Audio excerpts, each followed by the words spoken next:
আমরা চলে এসেছিলাম বারাপোল রিভার ভিউ পয়েন্টে। আমার ঠিক পেছনে কাবেরী নদী পুরো খুঁজছি, আমি ছাতাটা জাস্ট একটু খুলছি। এই যে পুরো কাবেরী নদী পুরো খুঁজছে, এটা বারাপোল রিভার। আমরা পুর থেকে প্রায় 1.5 ঘন্টা ড্রাইভ করে এখানে এসেছি। আমরা যাচ্ছি টুয়ার্ডস ইরুপু ফলস। তার আগে আমরা এই বারাপোল রিভার ভিউ পয়েন্টে দেখতে এসেছিলাম। পুরো বাজে অবস্থা, পুরো লাল জল, বন্যা হচ্ছে। এটা হচ্ছে জুলাইয়ের এন্ড, অগস্ট মাসে আমরা ঢুকতে যাচ্ছি। একদম কর্ণাটকা কেরল বর্ডারে এটা আছে।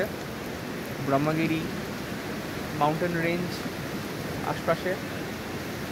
এই হচ্ছে অবস্থা, পুরো খুঁজছে, কন্টিনিউয়াস বৃষ্টি পড়ে যাচ্ছে।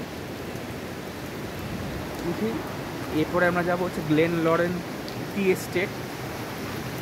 এই যে পুরো নদীটা।